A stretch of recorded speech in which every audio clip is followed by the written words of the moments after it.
दोस्तों, ट्रेन के लंबे सफर के दौरान मेरे लिए एक चीज बड़े ही मायने रखती थी। उसके बिना ट्रेन का सफर नामुमकिन था मेरे लिए, और वो चीज थी चाय। मैंने पहले भी बहुत से सफर चाय के सहारे ही तय किए थे, मगर पता नहीं उस रोज जब मैं ट्रेन में बैठा तो मुझे लगा कि कोई ना कोई चाय वाला मिल ही जाएगा। मगर अगले 1 घंटे बीतने के बाद उस बोगी में कोई भी चाय वाला नहीं दिखा। फिर कुछ और देर तक राह ताकने के बाद मुझे एक आवाज सुनाई दी, चाय बोलो, चाय भाई चाय। ये 2 शब्द सुनते ही मेरे कान खुशी से एकदम से झूम उठे और मैंने तुरंत ही उस चाय वाले को आवाज देते हुए कहा, अरे भैया एक चाय इधर भी। मेरे इतना कहते ही वो चाय वाला सीधे मेरे पास आया और एक कप चाय थमाते हुए मुझसे बोला, 10 रुपए। वैसे तो चाय की क्वांटिटी देखकर मुझे लगा नहीं कि ये चाय 4 से 5 रुपए से ज्यादा की होगी, मगर मैं कर भी क्या सकता था भला, सिवाय 10 का नोट ढीले करने के। वो चाय वाला चाय थमाकर चाय बोलो बोलते हुए आगे निकल गया, और इधर जैसे ही मैंने उस चाय की पहली चुस्की ली तो मानो मेरी जुबान और मेरा चेहरा ऐसा बन गया कि पता नहीं कौन सा जहर उसने चाय के नाम पर पिला दिया हो। खैर, चाय पीने का सिलसिला चलता रहा और तकरीबन 10 से 12 कप अलग अलग जगहों की चाय टेस्ट करने के बाद अब मुझे चाय से जैसे नफरत सी होने लगी थी। फिर जब देर रात ट्रेन एक जगह पर रुके तो मेरी नज़र ट्रेन की खिड़की से सीधे प्लेटफार्म के अंतिम छोर पर बैठे एक आदमी पर पड़ी, जिसे देखकर ऐसा लग रहा था कि वो चाय बना रहा हो, क्योंकि एक बड़ी सी चाय की केतली स्टोव पर चढ़ी हुई थी। पता नहीं क्यों मैं उस चाय की केतली को देखकर अपने आप को रोक नहीं पाया और मैं तुरंत ही ट्रेन से नीचे उतरा और उस चाय वाले के पास जाकर बोला, अरे भैया एक अच्छी वाली गर्म सी चाय देना मुझे। मेरा इतना कहते ही उस चाय वाले ने पहले तो मुझे सर से पैर तक एक नज़र घूरा और फिर उसने मुझे बैठने को कहा। फिर इस पर मैंने उस आदमी को जवाब देते हुए कहा, अरे नहीं मेरे पास इतना टाइम नहीं है, मेरी ट्रेन कभी भी खुल जाएगी, आप चाय दे दो बस, मैं ट्रेन में ही पी लूँगा। मेरे इतना कहते ही वो आदमी मेरे लिए कुल्हड़ में चाय निकालने लगा। वो अभी चाय ही निकाल रहा था कि तभी एक आवाज़ आई, अरे कौन है वहाँ पर। और ये सुनते ही वो चाय वाला इतना ज़्यादा डर गया कि वो अपना सामान छोड़कर ही उसी वक्त वहाँ से भाग गया। चाय वालों को ऐसे भागते देख मैं भी डर सा गया। फिर जब मैंने उसकी ओर देखा जो आवाज़ दे रहा था तो पाया कि वो कोई गार्ड है जो लंगड़ाते हुए मेरी तरफ बढ़े आ रहा था। पता नहीं क्यों वो आदमी मुझे कुछ ठीक नहीं लग रहा था, लिहाजा उसके कहने के बावजूद मैं वापस अपनी बोगी की तरफ जाने लगा। मुझे जाता देख वो गार्ड बोला, अरे तुम कहाँ जा रहे हो, रुको वहीं रुको। मगर मैं रुकने की जगह और तेज तेज चलने लगा। मैं अब बस किसी तरह वापस अपनी ट्रेन में चले जाना चाहता था। मैं अभी अपनी ट्रेन की तरफ बढ़ ही रहा था कि तभी किसी ने पीछे से मेरा कंधा पकड़ते हुए कहा, अरे मैं तुम्हें रुकने के लिए कहे जा रहा हूँ और तुम हो कि अनसुना किए जा रहे हो। इसी बीच जब मैंने पीछे पलटकर देखा तो पाया कि वही लंगड़ा आदमी मेरा बाजू पकड़े हुए है। फिर मैं नकली मुस्कान अपने चेहरे पर लाता हुआ उस आदमी से बोला, अच्छा तो आप मुझे ही आवाज़ दे रहे थे, मुझे लगा कि आप किसी और को आवाज़ दे रहे हैं, कहिए क्या बात है। तो इस पर वो आदमी मेरा बाजू पकड़े हुए बोला, तुम ये बताओ कि तुम वहाँ उस जगह पर क्यों खड़े थे। इस पर मैं अपने बाजू को उससे छुड़ाते हुए बोला, वो मुझे चाय की तलब लगी थी तो बस चाय पीने के लिए चाय वाले के पास खड़ा था, मगर पता नहीं क्यों वो आपकी आवाज़ सुनते ही 9-2-11 हो गया। मैं अभी उस आदमी को ये सारी बातें बता ही रहा था कि तभी वो आदमी मुझे सूंघने लगा, जो कि मुझे बिल्कुल भी पसंद नहीं आया। तभी मैंने उसे अपने से दूर करने की पूरी कोशिश की, मगर वो मेरा बाजू छोड़ने को तैयार ही नहीं था। इसी बीच मेरी ट्रेन ने चलने का हॉर्न दे दिया और हॉर्न सुनते ही मैंने और जोर लगाना अब शुरू कर दिया था, पर कोई फायदा नहीं हो रहा था। फिर मैंने उस आदमी से कहा कि अरे भाई साहब प्लीज़ छोड़ो मुझे, नहीं तो मेरी ट्रेन छूट जाएगी। मुझसे अगर जाने अनजाने में कोई गलती हो गई हो तो मैं माफ़ी चाहता हूँ आपसे। पर मेरे लाख गिड़गिड़ाने के बावजूद भी उसने मेरे को नहीं छोड़ा और मेरे आंखों के सामने से ट्रेन निकल गई। ट्रेन को जाता देख मुझे इतना गुस्सा आ गया कि मैं उस आदमी पर चिल्लाते हुए टूट पड़ा। मैंने अभी उसे एक दो चमाटे लगाए थे कि उसने मुझे उठाकर किसी बॉल की तरह जोर से फेंक दिया। नीचे गिरते ही मुझे इतनी जोर से चोट लगी कि मेरी आंखों में आंसू भर आए। मैं अभी किसी तरह उठा ही था कि वो लंगड़ा आदमी बेहद गुस्से में मेरी तरफ आने लगा। मैं ये तो समझ गया था कि अगर दोबारा उसके हाथ लगा तो वो आदमी मेरी हड्डियों का सूरमा बना देगा। मैं उठा और उससे दूर भागने लगा और तभी भागते वक्त रेलवे मास्टर के रूम की तरफ मेरी नजर गई, जहां पर कोई खड़ा था। मैंने उसे आवाज देते हुए कहा, अरे भैया भैया बचा लो मुझे, वो आदमी बिना मतलब के मेरे पीछे पड़ा है। इस पर गेट पर खड़े आदमी ने मुझे अंदर आने का इशारा किया और इशारा पाते ही मैं और तेज दौड़ा और फिर मैं उस रूम के भीतर चला गया। रूम के अंदर जाते ही उस आदमी ने दरवाजा बंद कर लिया। उस वक्त मैं इतना डरा हुआ था कि मैं ना तो कुछ सोच पा रहा था और ना ही कुछ बोल पा रहा था। तभी स्टेशन मास्टर ने कहा, तुम शांत हो जाओ, थोड़ी देर में सब ठीक हो जाएगा। अभी उसने इतना कहा ही था कि उसकी फोन की एकदम से रिंग बजी। फोन पर बात करते ही स्टेशन मास्टर का चेहरा एकदम से उतर गया और उसी वक्त वो दरवाजा खोलकर बाहर चला गया, मगर जाते जाते ये बोलकर गया कि मेरे लौटने तक अंदर ही रहना। उसके बाहर जाते ही मैंने दरवाजा एहतियातन बंद करके वहीं कोने में बैठ गया। अभी मैं कोने में बैठे मन ही मन भगवान को याद ही कर रहा था कि तभी दरवाजे पर जोरों से दस्तक होने लगी। दरवाजे पर होती दस्तक से मैं ये तो समझ गया था कि मेरी मौत ही दरवाजे पर दस्तक दे रही है।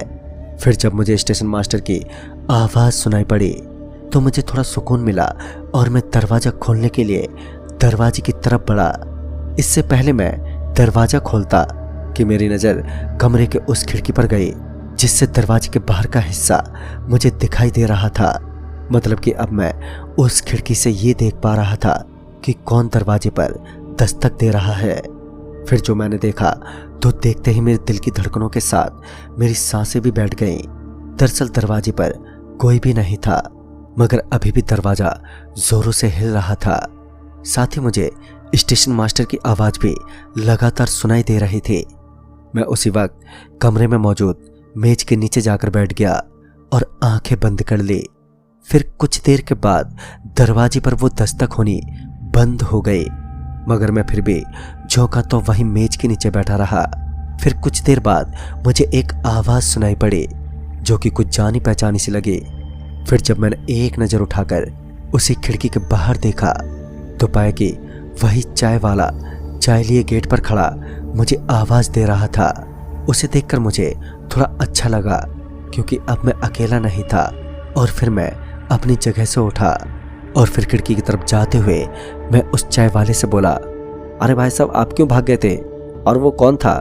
मेरे इतना कहते ही वो भी खिड़की की तरफ पलटा और खिड़की के करीब आते हुए मुझसे कहा, अरे वो तो एक नंबर का बदमाश है, हम जैसे गरीबों का जीना हराम कर रखा है उसने। इसी बीच उसने एक कप चाय की प्याली भी मुझे खिड़की से पकड़ा दी और कहा, आप चाय पियो, अब डरने की कोई बात नहीं है। उसके इतना कहते ही मैं भी थोड़ा निश्चिंत हो गया और फिर मैं चाय पीने लगा। अभी मैंने एक घूंट लिया ही था कि मुझे चाय का स्वाद इतना अच्छा लगा कि अगले 3 से 6 घूंटों में चाय खत्म हो गई और अब मुझे एक प्याली चाय और चाहिए थी। मगर जब मैंने एक कप और मांगने के लिए सामने की खिड़की की तरफ अपनी निगाहें की तो वो चाय वाला अब वहां से जा चुका था। बड़ी हैरत की बात थी कि वो चाय वाला बिना पैसे लिए ही वहां से चला गया था। खैर उसके जाते ही कुछ ही देर में स्टेशन मास्टर भी लौट आए। उनके आते ही मैंने उनसे पूछा, सर ये सब क्या है? वो अभी मुझे बताने ही वाले थे कि स्टेशन मास्टर का ध्यान मेरे हाथों में रखे चाय की प्याली पर गया और चाय की प्याली पर नजर पड़ते ही उनके चेहरे का भाव एकदम से बदल गया और घबराते हुए बोले, तुमने अभी ये चाय पी तो नहीं है ना? तो इस पर मैं हिचकते हुए बोला, हाँ 1-2 घूंट। मेरे इतना बोलते ही पहले तो उन्होंने मेरे हाथ से वो चाय की प्याली छीनकर खिड़की से बाहर फेंक दी। इससे पहले मैं स्टेशन मास्टर से कुछ पूछता कि उन्होंने मुझे बाहर खिड़की की तरफ देखने का इशारा किया। फिर जब मैंने खिड़की से बाहर की तरफ देखा तो पाया कि बाहर अचानक ही काले धुएं का गुब्बार छाने लगा है। फिर जब मैंने और गौर से देखा तो पाया कि वो काले धुएं का गुब्बार उस चाय की प्याली से बाहर निकल रहा था जिसे मैं उस वक्त पी रहा था। ये देखते ही मेरे हाथ और पैर फिर से एक बार कांप उठे। फिर स्टेशन मास्टर ने मेरे कंधे पर हाथ रखते हुए बड़े ही निराश स्वर में कहा, आखिरकार उस चाय वाले ने तुम्हें अपना शिकार बना ही लिया। अब तुम 13 घंटों में बड़े ही दर्दनाक मौत मरने वाले हो। उनकी बातों से ये तो साफ था कि मैंने सच में वो चाय पीकर बहुत ही बड़ी गलती कर दी है। मैं तुरंत ही उस स्टेशन मास्टर के पैरों में गिर पड़ा और रोते बोला, मुझे किसी भी तरह बचा लो, मैं जिंदगी भर आपका एहसानमंद रहूंगा। इतने में ही मेरे मुंह से खून निकलने लगा। मेरे मुंह से खून निकलता देख स्टेशन मास्टर ने तुरंत ही किसी को फोन लगाते हुए कहा, तुम जल्दी से स्टेशन पहुंचो। मुझे लगा कि उन्होंने किसी डॉक्टर को फोन किया है, मगर जब कुछ देर बाद वो आदमी पहुंचा तो वो कोई डॉक्टर नहीं बल्कि एक अजीब आदमी था जिसका पूरा शरीर दूध की तरह गोरा था। उस आदमी ने आते ही मेरी ओर देखा और अपने झोले से एक सफेद कपड़ा निकालते हुए उस कपड़े को मेरे आंख पर बांध दिया। मेरे आंखों पर वो सफेद कपड़ा बांधते ही उस आदमी ने मेरे कानों में कहा, अब जो तुम्हें दिखाई देगा तुम्हें उसे पकड़ना है, और अगर तुम उसे नहीं पकड़ पाए तो तुम्हारी मौत पक्की हो जाएगी। तो किसी भी तरह से उस चीज को पकड़ लेना, और उस चीज के हाथ में आने के बाद फिर मैं बताऊंगा कि आगे क्या करना है।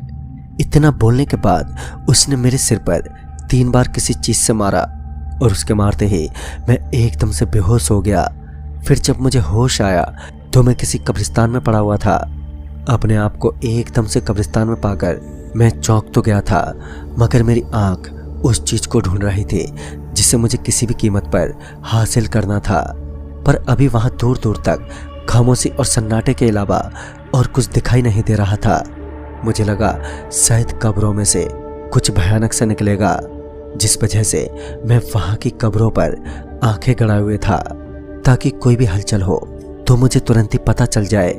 अभी मेरी नजरें कब्रों पर ही थी कि तभी मेरी नजर एक दुबले पतले आदमी पर पड़ी जो कि एक पेड़ के पीछे से झांक रहा था। उसे पेड़ के पीछे से झांकता देख मैंने उसे आवाज देते हुए कहा, अरे सुनो भाई। मैंने अभी इतना कहा ही था कि वो आदमी पेड़ के पीछे से मुस्कुराते हुए बाहर आया। जब वो सामने आकर खड़ा हुआ तो पता चला कि उसका एक पाँव नहीं है, वो एक लाठी के सहारे किसी तरह से खड़ा था। फिर मैंने उसे नीचे से ऊपर तक देखते हुए बोला, अरे तुम इतना मुस्कुरा क्यों रहे हो? मैंने अभी इतना कहा ही था कि वो लंगड़ाते हुए मुझसे दूर जाने लगा। उसे दूर जाता देख मुझे ये याद आ गया कि उस सफेद आदमी ने कहा था कि जो भी चीज दिखे उसे पकड़ना है। और ये सब याद आते ही मैं उस लंगड़े आदमी को पकड़ने के लिए एकदम से दौड़ा। शुरू में मुझे लगा था कि मैं पलक झपकते ही उसे पकड़ लूंगा, मगर मैं गलत था और मेरी सांसें दौड़ते दौड़ते उखड़ने लगी थी। मगर वो आदमी अभी भी मेरी पकड़ से काफी दूर था, मानो कब्रिस्तान की जमीन मुझे उस तक पहुंचने ही नहीं दे रही थी। पर मैंने अभी हार नहीं मानी थी। मैंने एक बार और अपना पूरा दम खम झोंका और उसके करीब पहुंचते ही मैंने छलांग लगा दी। मेरे छलांग लगाते ही वो आदमी एकदम से गायब हो गया। वो तो हाथ नहीं लगा, मगर उसकी लाठी अब मेरे एक हाथ में थी। और जैसे ही मैंने उस लाठी को अपने दोनों हाथों से पकड़ा तो एक तेज रोशनी हुई जिससे मेरी आंख एकदम से चौंधिया गई। फिर जब वो रोशनी गई तो मैंने अपने आप को अपनी ट्रेन के बर्थ पर बैठा पाया। ट्रेन अभी भी उसी स्टेशन पर खड़ी थी, मानो कि समय पीछे गया हो। तभी मेरी नजर उसी चाय वाले पर गई जिसने मुझे मौत की चाय पिलाई थी। जहां उस चाय वाले को देखकर मुझे अभी भी डर लग रहा था, तो वहीं मुझे इस बात की भी खुशी थी कि मैं ट्रेन के भीतर सही सलामत हूँ। मैंने उसी वक्त सोच लिया था कि अब चाहे जो हो जाए ट्रेन से नहीं उतरूंगा। तभी मेरी हथेली में जलन सी होने लगी थी, और जब मैंने अपने हथेली में देखा तो उसमें एक दहकता हुआ लाल रंग का सिक्का था। मैं इससे पहले उस सिक्के को नीचे फेंकता कि तभी मैंने देखा कि वो सफेद आदमी मेरी ट्रेन की खिड़की पर खड़ा मेरी ओर देख रहा है। फिर जब मेरी नजर उस आदमी पर गई तो वो बोला, देखो ये सिक्का तुम उस गार्ड को देकर वापस ट्रेन में बैठ जाना। और फिर कभी ये जानने की कोशिश मत करना कि यहाँ तुम्हारे साथ क्या हुआ। तुम चुपचाप यहाँ से निकल जाना। और इतना बोलते ही वो आदमी गायब हो गया। और उसके गायब होते ही मैं ट्रेन से उतरा और उस गार्ड को ढूंढने लगा। काफ़ी ढूंढने के बाद वो मुझे ट्रेन की सबसे पिछली बोगी के पास खिड़कियों में झांकता हुआ दिखा। मैं उसे देखते ही उसकी तरफ दौड़ा और उसके हाथों में सिक्का थमाते ही मैं बिना उसका चेहरा देखे वापस अपनी बोगी में जाकर बैठ गया। फिर कुछ ही देर में ट्रेन वहां से निकल गई और ट्रेन के निकलते ही मुझे बहुत राहत मिली। उस रात का सफ़र काफ़ी खौफनाक रहा। आज भी मेरे हाथ की हथेली पर उस सिक्के का निशान बना हुआ है, जिस पर कुछ अलग सी भाषा में कुछ लिखा हुआ है।